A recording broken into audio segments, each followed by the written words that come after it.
Another day, another dollar. How's it going, everybody? My name is Infamous Isaac, and I'm here with Netflix's live-action rendition of One Piece. So originally, I wasn't going to talk about this series because I wasn't planning on watching it. But with this show, it's One Piece, and you can probably tell I like the show.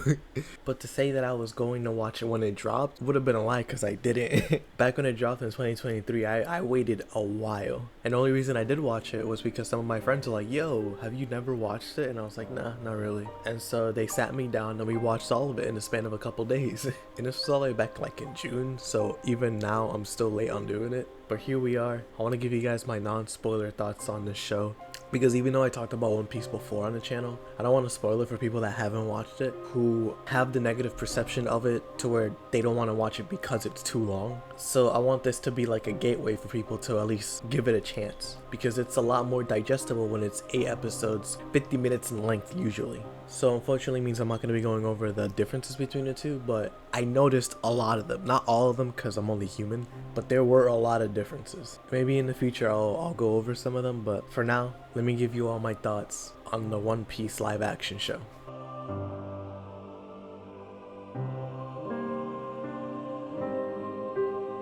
So my concern with this was, how were they going to capture the joy and imagination that's in the anime and the manga? Because trying to translate that into a live action setting is super difficult. So not having a disconnect there to me seemed like one of the hardest challenges. And then after that, getting the actors, the CGI and stuff like that. So I wanted to see how it would turn out. And to my surprise, they did pretty well. Now, do I prefer this show over the anime and the manga? No, but it was surprisingly well executed. You can tell that the people who made this are fans of the source material. And even though there are some changes, they're not changes that detract from the original and don't change it enough to where like this isn't the same thing. Their goal is to tell the story for a new audience, which is funny considering that Wit is also doing that with the new One Piece remake coming out, which I'll talk about that at some point. And I can definitely say that so far the story is off to a good start. The actors I think are pretty good. I don't have any qualms with any of them. I might have fallen in love with them, honestly.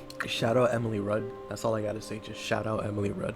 Their actors are all great. And so one thing's for certain, like with the next season coming soon, like in 2025, I have faith in their casting. I also have faith in their set design too, because their sets and their ships are amazing. They are so faithful and they are so cool looking too. Like the set design and the CGI in the show, they really hold their weight. The CGI not as much, but the live action cosmetics and stuff like that, they're really hard, bro. They're so dope.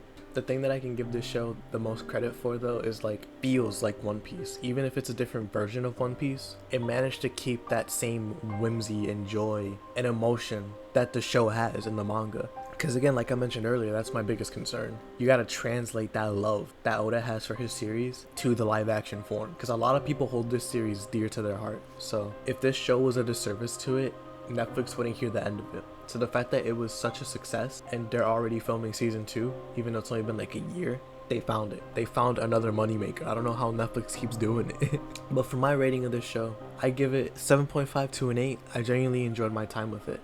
And granted, that could be because I'm just a One Piece meat writer, but I genuinely had a good time and I can recommend it to people who haven't watched the show and don't want to watch the anime or read the manga. It's a good introduction to the world, and if you like it, you'll find yourself reading and watching more. But regardless, let me know what you all think down below. Did you like it? Did you hate it? Stuff like that. I'm going to be working on a Risk of Rain video soon, since I've been playing that recently. That's why I haven't been uploading consistently. But that one's going to take a little bit, so I ask that you be patient with me. And also, the Skullgirls video is still on the works, don't worry. It's just been on the back burner for a bit. But regardless, I'll see you all in the next video. Until next time, this has been Infamous Isaac, and I hope you all have a great rest of your day. Peace. Is making the Mermaid Man and Barnacle Boy movie? They can't be making a movie about us. But they are, and they're using actors.